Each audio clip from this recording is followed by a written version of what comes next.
اس لیے بھائیوں میری درخواست آپ سے یہ ہے کہ حضور اکرم صلی اللہ علیہ وسلم کی طرز زندگی کو ہمیں نمونہ بنانا چاہیے، ہمیں اپنے آپ کو مزین کرنا چاہیے، علم کے ساتھ مزین کرنا چاہیے۔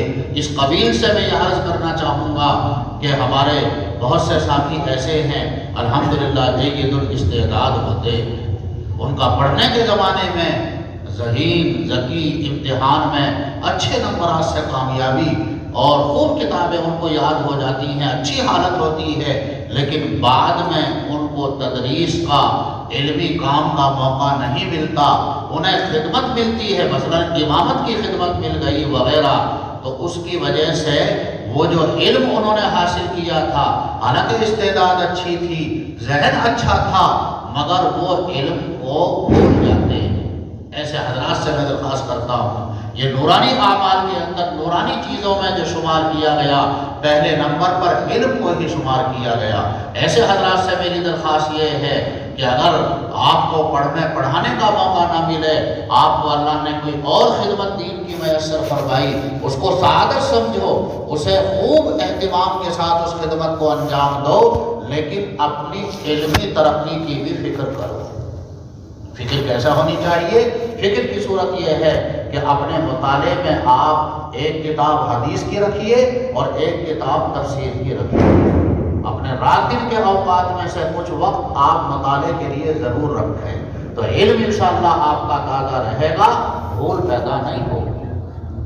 اور جو حضرات ہمارے جو ساتھی افتاء پڑھتے ہیں، مفتی بن جاتے ہیں الحمدللہ، محنت کرتے ہیں اور واقعی با استعداد مفتی بن گئے، لیکن انہیں دارالافتاء میں خدمت کا موقع نہیں ملا، ایسے بہت سارے ساتھی ہیں، انہیں امامت کی خدمت ملی اور کوئی خدمت ملی، پڑھانے کی ہی خدمت مل گئی، لیکن فتویٰ لکھنے کی خدمت انہیں میسر نہیں آئی، حالانکہ افتاء میں انہوں نے برابر محنت کی ہے۔ ایسے ساتھیوں سے میں درخواست یہ کرتا ہوں کہ آپ افتاء کی کتابوں کو اپنے مطالعے میں رکھیے، خاص طور پر بدائع الصناعہ اور شامی، یہ دو کتابیں اپنے مطالعے کے اندر ضرور رکھیے۔ حضرت اقدس سہارنپوری رحمۃ اللہ علیہ جہاں عملی میدان میں اپنے اسلاف کا نمونہ تھے، وہاں علم کا بھی پہاڑ تھے۔ اللہ نے حدیث کے اندر تو انہیں بلند مقام عطا فرمایا ہی تھا، اللہ نے فقاہت بھی ان کو بے مثال عطا فرمائی تھی۔ حضرت اقدس علامہ انور شاہ کشمیری رحمۃ اللہ علیہ کی جلالت شان کو آپ سب حضرات جانتے ہیں۔ علامہ انور شاہ کشمیری رحمۃ اللہ علیہ فرمایا کرتے تھے کہ اس زمانے میں پڑھانے والے تو بہت ہیں، لیکن فقیہ ایک ہی شخص ہے، وہ ہے مولانا خلیل احمد صاحب سہارنپوری۔ حضرت مولانا مفتی عزیز الرحمان صاحب رحمۃ اللہ علیہ جو دارالعلوم دیوبند کے پہلے مفتی، صدر مفتی، جن کی فتاوی دارالعلوم ضخیم جلدوں میں، بہت ساری جلدوں میں ان کے فتاوی شائع ہیں، حضرت مفتی عزیز الرحمان صاحب رحمۃ اللہ علیہ بڑا علم ان کو حاصل تھا، افتاء کا، جزیات کا۔ وہ فرمایا کرتے تھے کہ میں جو فتویٰ لکھتا ہوں، اپنے فتوے کے بارے میں مجھے پورا شرح صدر ہوتا ہے، میں کسی سے ڈرتا نہیں، ہاں بس ایک آدمی سے ڈر لگتا ہے، وہ ہے مولانا خلیل احمد صاحب۔ انہوں نے اگر کسی جگہ انگلی رکھ کر یہ فرما دیا کہ اس کی دلیل کیا ہے، تو وہ دلیل پیش کرنا میرے لیے مشکل ہو جائے گا۔ تو حضرت مولانا خلیل احمد صاحب سہارنپوری رحمۃ اللہ علیہ سے کسی نے پوچھا، عالم نے، کہ حضرت فقہ سے مناسبت پیدا ہونے کے لیے کون سی کتاب ہمیں دیکھنی چاہیے؟ اصل یہ سنانا مقصد ہے۔ ایک عالم نے حضرت اقدس سہارنپوری رحمۃ اللہ علیہ سے پوچھا کہ فقہ سے مناسبت پیدا ہونے کے لیے ہمیں کون سی کتاب مطالعے کے اندر رکھنی چاہیے؟ حضرت نے یہ دو کتابیں بتائی، بدائع الصناعہ اور شامی۔ فرمایا کہ شامی کے اندر جزیات بہت ہیں اور بدائع الصناعہ میں لم اور دلیلیں بہت ہیں اور اس کا انداز بہت واضح ہے۔ فرمایا کہ بدائع اور شامی اپنے مطالعے کے اندر رکھو، تمہارے اندر فقاہت آ جائے گی۔ اس لیے ایسے ساتھی جو مفتی بن جاتے ہیں لیکن انہیں فتوے کا موقع نہیں ملتا، مگر اپنے علم کو ظاہر نہیں کرنا چاہیے۔ مداح الصلاح اور شامی اپنے مطالعے کے اندر رکھنی چاہیے، غرضے کہ یہ ہماری ذاتی اعمال سے متعلق یہ چیزیں ہیں۔ اسی کے ساتھ ساتھ عزیزوں اور بھائیوں، وارث ہونے کا تقاضا یہ ہے کہ ہمارے اندر امت کا غم ہو، امت کا فکر ہو۔ آج افسوس کے ساتھ کہنا پڑتا ہے کہ وہ غم بڑوں جیسا، اسلاف جیسا وہ ہمارے اندر نہیں رہا، وہ فکر ہمارے اندر نہیں رہی۔ اللہ حفاظت فرمائے، کسی حد تک خود غرضی آ گئی، بس ہمارا کام صحیح چلنا چاہیے، ہمیں خدمت میسر آ گئی، ہماری ضرورت اللہ نے پوری فرما دی، اب امت کا کیا ہوگا؟ وہ فکر جتنی اپنے اندر ہونی چاہیے وہ فکر ہمارے اندر نہیں ہے۔ آخر اپنے اکابر کو دیکھیے اور اپنے اسلاف کو دیکھیے، ماضی قریب میں علماء کم ہوتے تھے، بدیہی بات ہے۔ ماضی قریب کے اندر پورے علاقے میں ایک عالم ہے، 2 عالم ہیں، لیکن الحمدللہ سارے علاقے کو سنبھالا کرتے تھے۔ بدعت کو پنپنے کا موقع نہیں ملتا تھا۔ کیوں؟ اس بنا پر کہ ان کے اندر فکر، ان کے دل کی اڑھن وہ انہیں میراث میں ملی تھی حضور اکرم صلی اللہ علیہ وسلم سے، اپنے اسلاف سے، اپنے اکابر سے۔ آج الحمدللہ علماء کی کثرت ہے، حفاظ کی کثرت ہے، ائمہ کی کثرت ہے، بیان کرنے والوں کی کثرت ہے، ہونی بھی چاہیے۔ یہ اللہ کی بہت بڑی نعمت ہے، یہ مقصد نہیں کہ ایسا نہیں ہونا چاہیے۔ جس قدر علماء، ائمہ اور حفاظ ہیں یہ بھی کم پڑ رہے ہیں، ابھی بھی ضرورت ہے جس فراوانی کے ساتھ پوری ہونی چاہیے وہ نہیں ہو رہی ہے۔ الحمدللہ پہلے کے مقابلے میں کثرت ہے علماء کی، حفاظ کی، ائمہ کی، خطباء کی، لیکن جو دین کے تقاضے ہیں وہ پورے ہم نہیں کر پا رہے۔ آخر کیا معنی ہے کہ ایک عالم کو ہوتے ہوئے وہاں قادیانی پنپ رہے ہیں؟ اس بات کے کوئی معنی نہیں رہ جاتے۔ قادیانی پنپ رہے ہیں، وہ اپنا دفتر قائم کر رہے ہیں، وہ اپنا گڑھ بنا رہے ہیں، سادہ لوح مسلمانوں کے ایمان پر ڈاکہ ڈال رہے ہیں، ان کے ایمان کو سلب کرنے کی کوشش کر رہے ہیں، اور ہمارے کان پر جو نہیں چلتی، ہمارے قلب میں بے چینی پیدا نہیں ہوتی، کوئی اڑھن نہیں آتی۔ ہمارے مورث آقا صلی اللہ علیہ وسلم، ہمارے اسلاف اور ہمارے اکابر تو بے چین ہو جاتے تھے، تڑپ جاتے تھے، ان کی رات کی نیندیں ختم ہو جاتی تھی۔ حضرت اقدس مولانا الیاس صاحب رحمۃ اللہ علیہ کے حالات کو پڑھ کر دیکھیے۔ ہمارے حضرت اقدس مفتی محمود حسن گنگوہی رحمۃ اللہ علیہ نے مولانا الیاس صاحب رحمۃ اللہ علیہ سے بہت استفادہ بھی کیا ہے اور سفروں میں بھی بہت ساتھ رہے ہیں۔ حضرت اقدس مفتی صاحب رحمۃ اللہ علیہ مولانا الیاس صاحب رحمۃ اللہ علیہ کے کئی واقعات سنایا کرتے تھے۔ خود میں نے کئی واقعات حضرت مفتی صاحب سے براہ راست حضرت مولانا الیاس صاحب کے سنے۔ حضرت مفتی صاحب رحمۃ اللہ علیہ نے فرمایا، مولانا الیاس صاحب رحمۃ اللہ علیہ کو اکثر رات میں نیند نہیں آتی تھی، کروٹیں بدلتے رہتے تھے، بے چین رہتے تھے، اسی حال میں رات گزر جاتی، اخیر رات ہو جاتی اور تہجد کے لیے اٹھ جاتے۔ ایک مرتبہ حضرت کے اہلیہ نے معلوم کیا، آپ کو کوئی بیماری ہے، کوئی پریشانی ہے، آپ کو رات میں نیند کیوں نہیں آتی؟ فرمایا، امت کا جو غم مجھے لاحق ہے، میرے دل میں جو اڑھن ہے، جو غم امت کا میرے دل کے اندر پیدا ہو رہا ہے، وہ امت کا غم اگر تیرے دل کے اندر بھی پیدا ہو جائے تو رات کو جاگنے والا 1 نہ رہے 2 ہو جائے، تجھے بھی نیند نہ آئے۔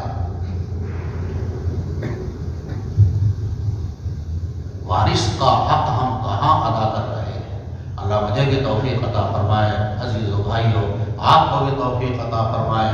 کوئی بیان میں نے نہیں کیا، نہ ہی بیان کی ترتیب میں نے رکھی ہے، کیف متفق، جو باتیں اللہ نے ذہن میں ڈالی اپنے بڑوں کی، اصل یہی ہے۔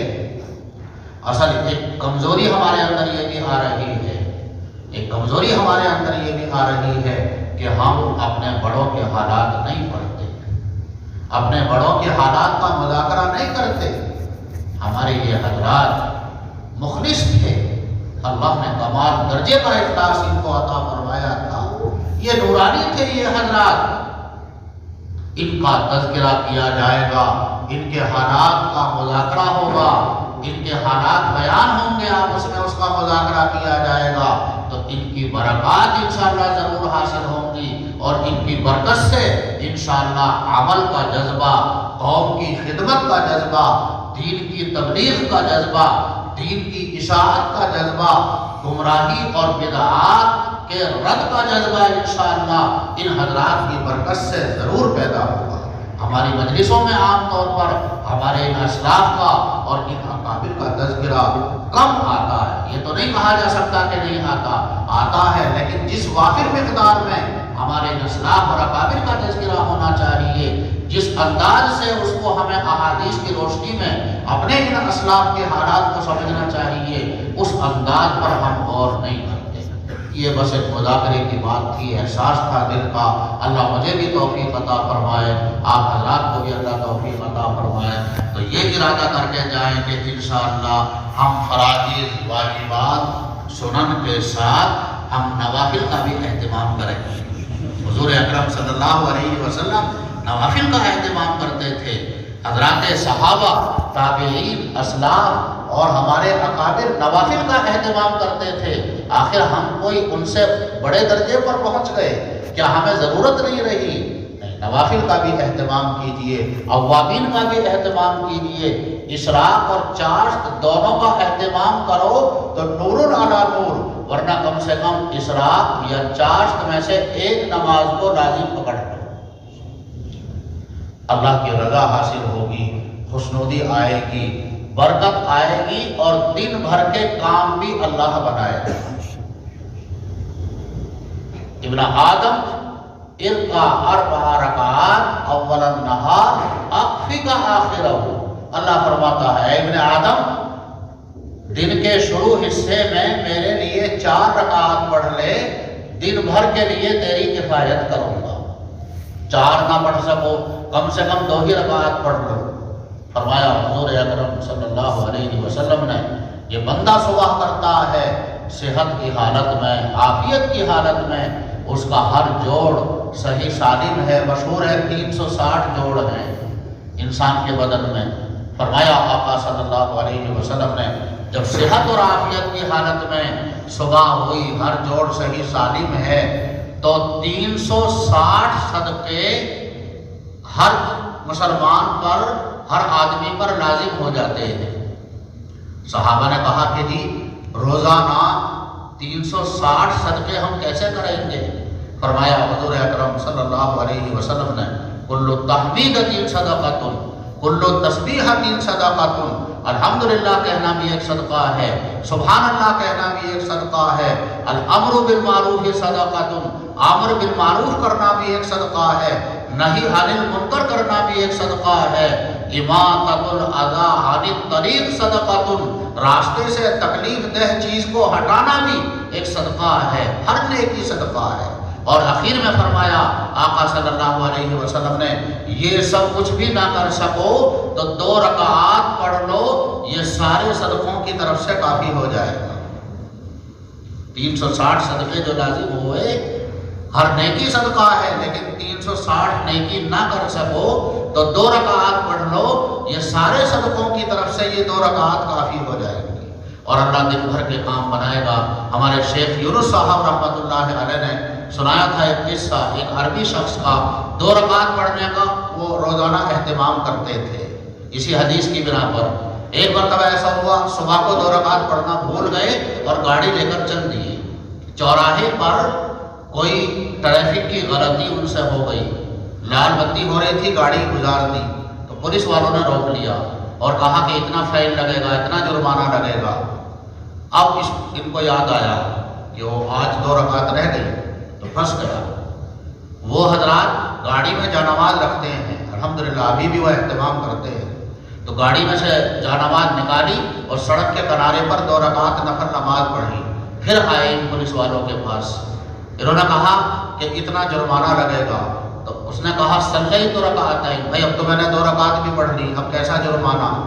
انہوں نے پھر کہا کہ یہ تم نے یہ غلطی کی ہے، اشارہ کاٹا ہے لال بتی کے ہوتے ہوئے گاڑی نکالی ہے، کتنا جرمانہ تمہارے اوپر لگے گا؟ پھر یہی کہا اس نے صلی تو رکعت ہے، بھئی اب تو 2 رکعت میں نے پڑھ لی۔ کئی دفعہ ایسا ہوا تو وہ پولیس والے غصے میں آ کر کہنے لگے روح یا احمق، چل پاگل جا۔ شیخ یونس صاحب رحمۃ اللہ علیہ نے ان 2 رکعات کی فضیلت بیان کرتے ہوئے یہ قصہ سنایا تھا۔ اس لیے صبح کے کچھ نوافل کا بھی ہم اہتمام کریں، انشاءاللہ اپنی عملی زندگی کو ہم بنائیں۔ اللہ تعالیٰ شاہ کو انشاءاللہ ہمارے اندر بھی نور پیدا فرمائے گا، اور انشاءاللہ اللہ پھر ہمارے ذریعے سے بھی ہدایت کا کام لے گا۔ اور یہ دعا ہونی چاہیے جو حدیث کے اندر آئی، اللہم اہدنا واہد بنا، یا اللہ مجھے بھی ہدایت عطا فرما اور ہمیں ہدایت کا ذریعہ بنا۔ معصور دعاؤں میں یہ دعا بھی آئی ہے، اللہم اہدنا واہد بنا۔ پہلے نیت اپنی ہونی چاہیے، یہ دین ہماری زندگی میں بھی آ جائے، یہ ہدایت ہمیں بھی مل جائے، اور پھر اللہ ہم سے ہدایت کا کام لے۔ یہ وارث ہونے کا لقب ہمیں ملا ہوا ہے، اللہ اس کا حق ادا کرنے کی توفیق عطا فرمائے۔ اللہ مجھے بھی توفیق عطا فرمائے، آپ حضرات کو بھی اللہ توفیق عطا فرمائے۔ وآخر دعوانا